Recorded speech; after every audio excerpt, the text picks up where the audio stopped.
Elolo, elolo, elolo, lolo, uno katan.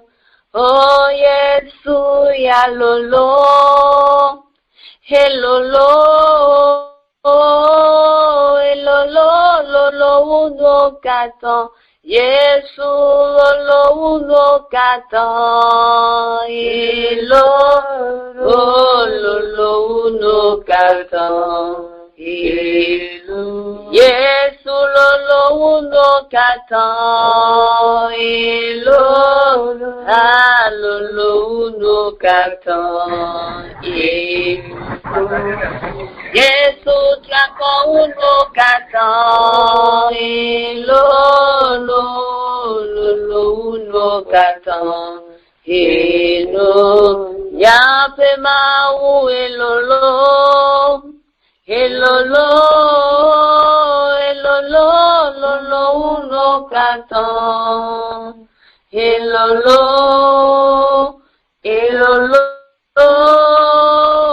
elolo, lolo, uno. Yesu, lolo, uno katan. Elolo, lolo, uno katan. Elo, Yesu, lolo, uno katan. Started. Lolo, uno katan. Oui, tu as confessé que Jésus est plus grand que toute chose. Jésus est plus grand que le confinement que nous sommes en train de vivre. Jésus est plus grand que ce virus qui est en train de faire du mal, qui est en train de semer, de bouleverser le monde entier. Tu vas confesser, tu vas faire confesser à toute chose que Jésus est plus grand que toute chose. Oui, le Seigneur que nous servons est plus grand que toute chose. Elolo, nuka, tanye badakbe nawo, Yehowa. Nuka, tanye badakbe nawo, Yehowa. Oh, ne me kpawo, dawo now, ale fi wo le na, domenyo, ve ma we ne nye, nuka. Tani maga penao Yehowa ne me pawo dawo ale fi wo le na domenyo pe mawe Nene Luka Tane Mada Penao Yehowa. Au nom de Jésus, nous avons adoré.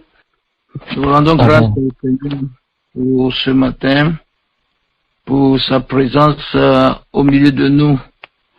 Nous savons que chaque fois que les enfants de Dieu sont ensemble, l'Éternel est au milieu d'eux et l'Éternel se glorifie. Et notre foi, c'est que ce matin encore, il va se glorifier au milieu de nous. Prions le Seigneur.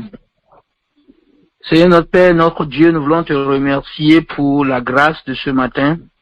Nous prions que ton esprit nous aide à lire et comprendre ta parole. Et que la parole que nous allons lire puisse changer notre mentalité, puisse changer nos réactions et puisse nous amener à développer une attitude de foi envers toi au nom de Jésus. Merci parce que je sais que tu m'as exaucé. C'est au nom de Jésus, nous avons prié et reçu. Amen. Ce matin, je vais considérer le thème face au problème. Dieu a toujours une issue. Face au problème, Dieu a toujours une issue. Je lis dans le livre de Exode, chapitre 14, à partir du verset 5. Je vais lire dans un premier temps du verset 5 au verset 10. Exode, chapitre 14, nous allons lire du verset 5 jusqu'au verset 30, mais je vais m'arrêter pour le moment au verset 10. On annonça au roi d'Égypte que le peuple avait pris la fuite. Alors, le cœur de Pharaon et celui de ses serviteurs fut changé à l'égard du peuple. Il dit, qu'avons-nous fait en laissant aller Israël, dont nous n'aurons plus les services? Et Pharaon attela son char et il prit son peuple avec lui. Il prit 600 chars d'élite et tous les chars de l'Égypte. Il y avait sur tous des combattants. L'Éternel endurcit le cœur de Pharaon, roi d'Égypte, et Pharaon poursuivit les enfants d'Israël. Les enfants d'Israël étaient sortis la main levée. Les Égyptiens les poursuivirent et tous les chevaux, les chars de Pharaon, ses cavaliers et son armée les atteignirent campés près de la mer vers Pi-Hahiroth, vis-à-vis de Baal-Tchephon. Pharaon approchait. Les enfants d'Israël levèrent les yeux et voici, les Égyptiens étaient en marche derrière eux. Et les enfants d'Israël eurent une grande frayeur et prièrent à l'Éternel. Les enfants d'Israël eurent une grande frayeur et prièrent à l'Éternel. Qu'est-ce que nous voyons dans ce passage? Nous voyons que à la sortie des enfants d'Israël de l'Égypte, ils ont eu un problème. Je vais demander au frère Théodore de me dire quel était le problème qu'ils ont eu après leur sortie d'Égypte. Frère Théodore, tu peux allumer ton micro, tu me dis quel était le problème que ces enfants d'Israël ont eu. Le problème, c'est qu'ils ont été poursuivis par les Égyptiens. Et donc, ils se sont aussi, ils ont fait face à la mer Rouge. Donc, après la sortie d'Égypte, les Égyptiens ont cherché à les rattraper. Et malheureusement pour eux, il y avait la mer Rouge devant eux. Ils ne pouvaient plus échapper par quelque moyen que ce soit. C'est pourquoi je dis, face au problème, Dieu a toujours une issue. Eux, ils pensaient que c'est fini pour eux. Et ils pensaient qu'il n'y avait plus d'espoir. Eux, ils pensaient que c'est fini. Les ennemis devaient les terminer. Je vais dire à quelqu'un, Dieu a toujours une issue pour toi au nom de Jésus. Et parce qu'ils se rendaient compte que vraiment c'est fini pour eux, quelle a été leur attitude, ils ont paniqué. C'est ce que nous lisons encore dans le verset 10. La Bible dit, vers la fin, et les enfants d'Israël eurent une grande frayeur. Ils eurent une grande frayeur. Devant les problèmes, devant les difficultés, devant les adversités, devant les oppositions, c'est normal que quelqu'un puisse être animé par un sentiment de peur, mais dans ta peur, comment tu te comportes, c'est ça qui est important. Donc, ceux-ci, ils ont eu une grande frayeur. D'abord, j'ai parlé du problème. 2, j'ai parlé de la panique.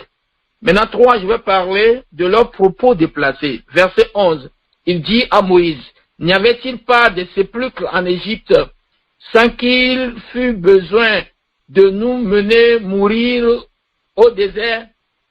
Que nous as-tu fait en nous faisant sortir d'Égypte? N'est-ce pas là ce que nous te disons en Égypte? Laisse-nous servir les Égyptiens, car nous aimons mieux servir les Égyptiens que de mourir au désert. Ça, c'est des propos déplacés. Des propos qui montrent que ces enfants d'Israël n'ont pas connu Dieu. Parce qu'ils pensent que c'est fini pour eux. Et donc, il faut bien laver Moïse. Ça, c'est être charnel. Ça, c'est être conduit par nos sentiments, nos sens. Des propos déplacés. Regardez comment ils sont agressifs. Ils parlent à leurs dirigeants. Regardez comment ils parlent aux prophètes de Dieu. Regardez comment ils parlent à l'homme de Dieu. Quand tu traverses les problèmes, quand tu as les sentiments de peur, comment parles-tu? Quels sont tes propos? Qu'est-ce que tu déclares? Qu'est-ce qui sort de ta bouche? Qu'est-ce que tu confesses? J'aurais pu garder ma copine. J'aurais pu garder mon copain. C'est les gens de Christian Fellowship là qui m'ont dit d'abandonner. Et voilà, j'ai 35 ans. Et voilà, j'ai 32 ans. Voilà, j'ai 30 ans. Jusqu'alors, aucun frère ne vient. Et même les frères qui viennent là, c'est du n'importe quoi. Qu'est-ce qui sort de ta bouche? Des propos déplacés, des propos négatifs. Et devant les problèmes, nous n'avons pas les mêmes réactions. Il y a des gens qui ont des réactions négatives, pessimistes. Il y a des propos déplacés. Mais il y en a qui ont une bonne attitude. Et c'est ce que je conseille aux frères de Christian Fellowship ici. Dans le verset 13, Moïse répondit au peuple, ne craignez rien, restez en place et regardez la délivrance que l'Éternel va vous accorder en ce jour. Car les Égyptiens que vous voyez aujourd'hui, vous ne les verrez plus jamais. Verset 14, l'Éternel combattra pour vous et vous gardez le silence. Eux, ils ont eu des propos déplacés, mais Moïse a proclamé sa foi. Devant le problème, il faut proclamer votre foi. Il faut proclamer ce que vous croyez.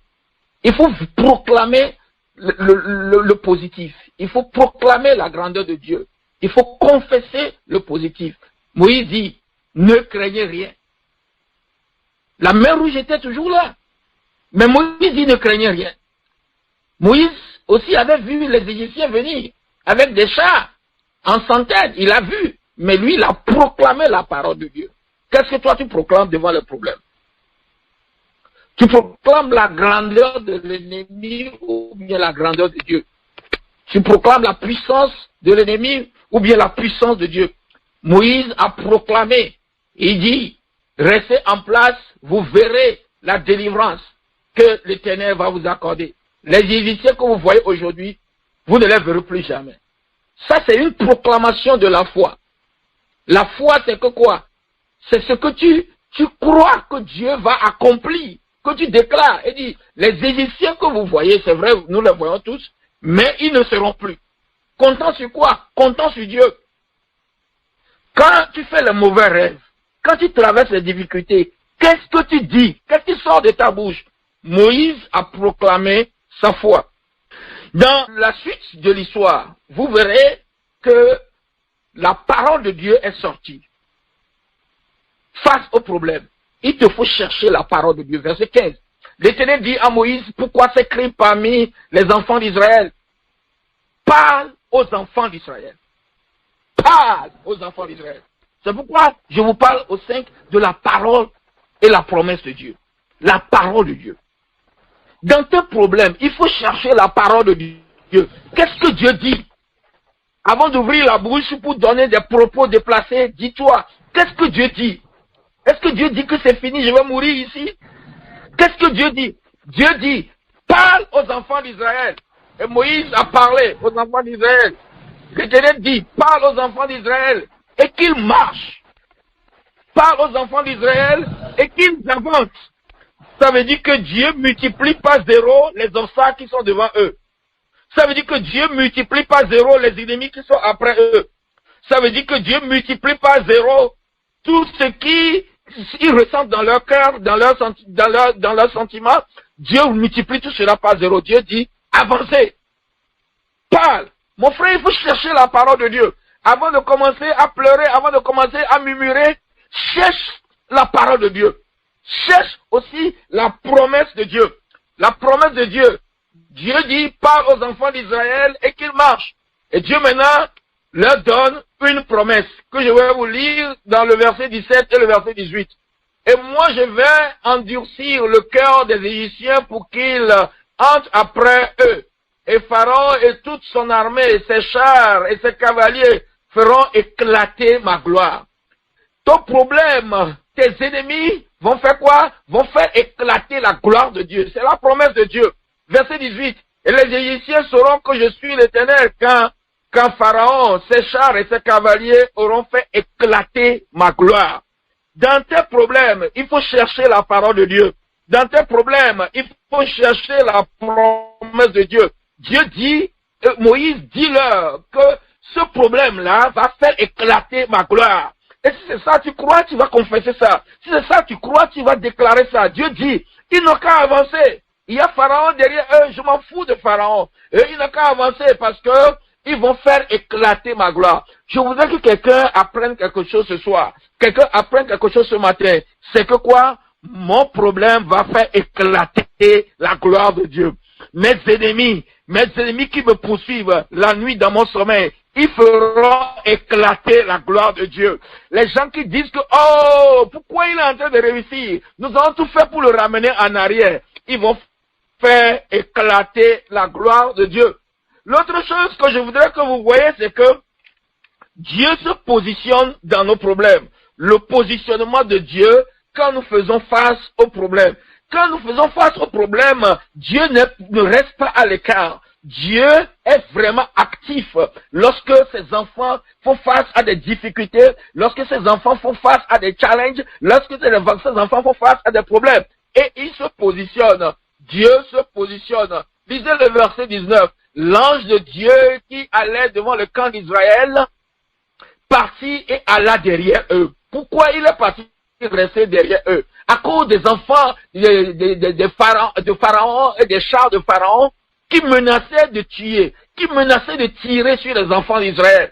L'ange de Dieu a quitté sa position pour aller se positionner là où les enfants de Dieu ont plus besoin de lui. J'annonce sur toi ce soir que Dieu va se positionner là où tu as plus besoin de lui. Là où les sorciers sont vraiment acharnés, sont déterminés à tirer sur toi. En ce moment même, qui se prépare à tirer sur toi, l'ange de Dieu viendra se positionner là-bas. Qui peut combattre l'Éternel? Il y a le chant là qui dit, Who can battle with the Lord? Who can battle with the Lord? Qui peut combattre l'Éternel? Qui peut tirer sur l'Éternel? Qui est celui-là? Dieu se positionne.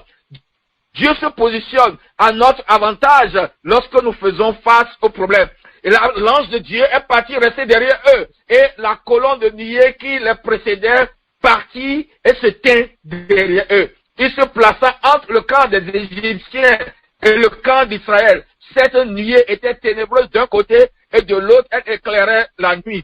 Et les deux camps n'approchaient point l'un de l'autre pendant toute la nuit. Alléluia. Les adversaires, les ennemis te verront, mais ils ne pourront pas te toucher. Alléluia. Pourquoi? Parce que l'ange de Dieu est là. La nuée de Dieu est là. Coronavirus te verra, mais il ne peut pas te toucher. Pourquoi? Parce que l'ange de Dieu est là. Parce que la présence de Dieu est là.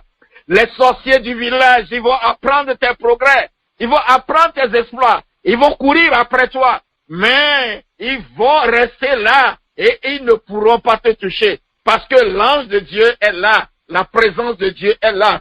Dieu se positionne toujours quand nous faisons face aux adversités. Quand nous faisons face à l'ennemi. La dernière chose que je vais dire dans la dernière partie, c'est la puissance de Dieu qui se manifeste dans nos problèmes. La puissance de Dieu. La Bible dit, verset 21, Moïse étendit sa main sur la mer.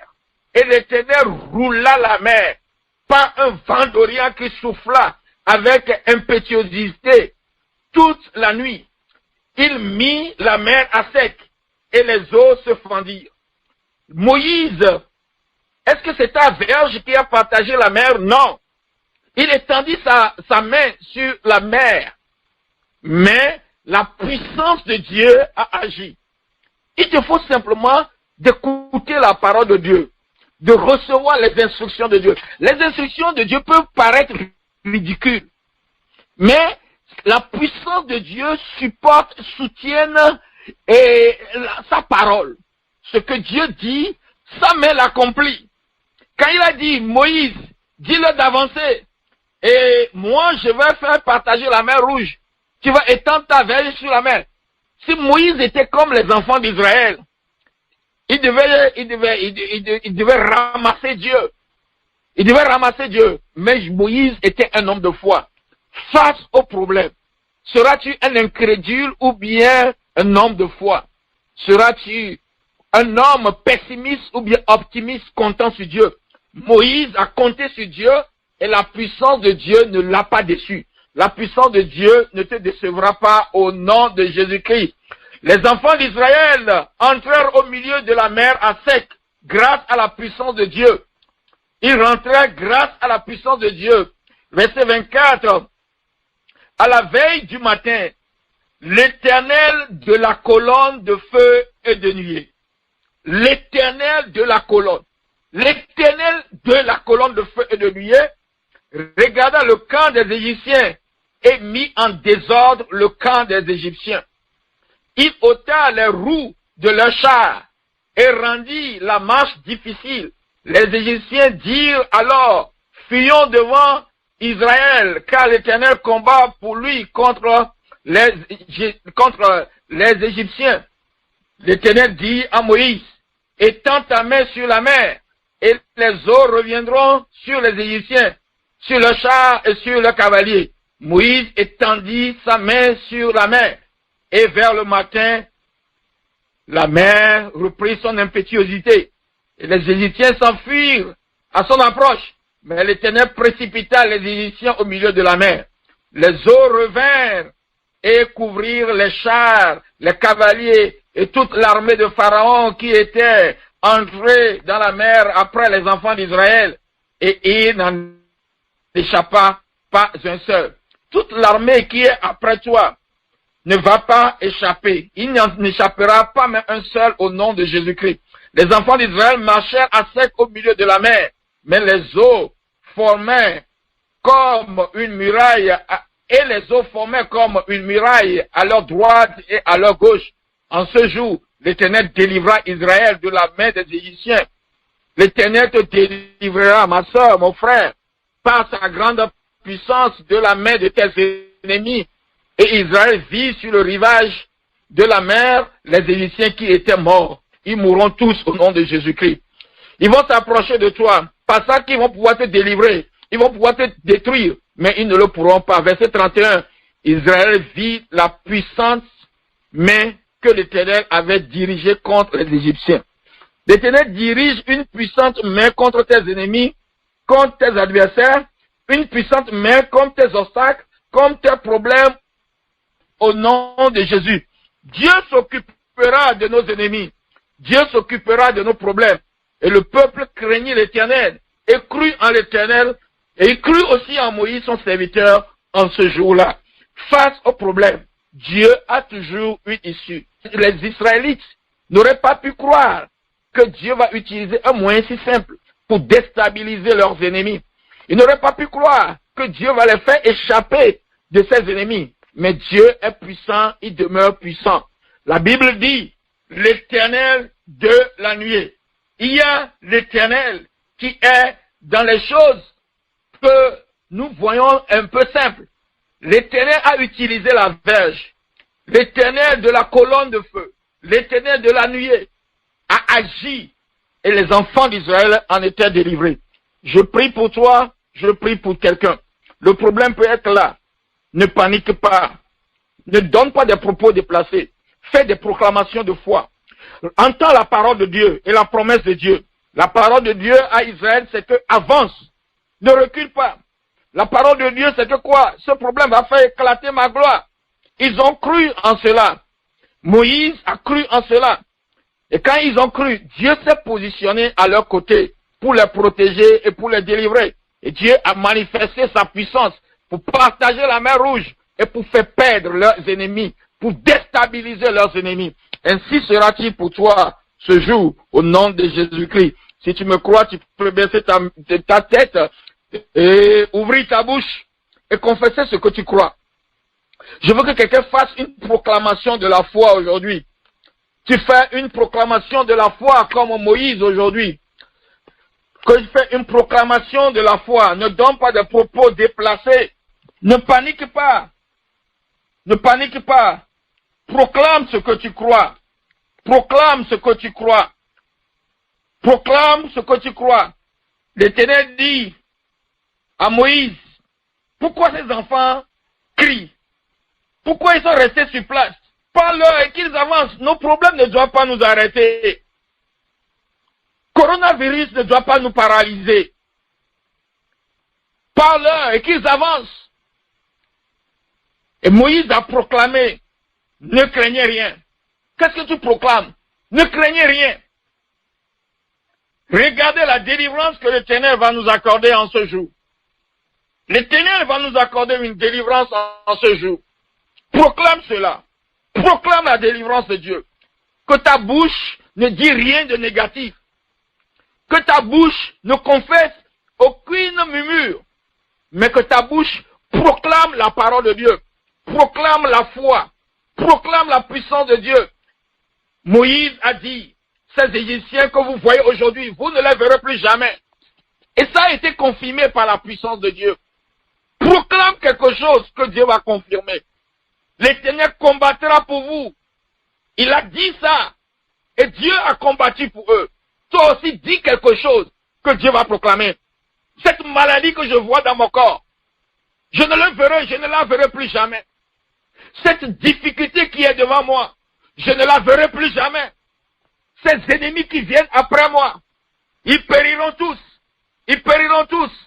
Avance par la foi, mon frère. Si les gens te demandent, dis-leur, c'est pas la foi que j'avance. C'est pas la foi que j'avance. C'est pas la foi. Ce problème-là n'est pas pour détruire ma vie, mais pour faire éclater la gloire de Dieu. C'est pour faire éclater la gloire de Dieu. Tu verras la gloire de Dieu.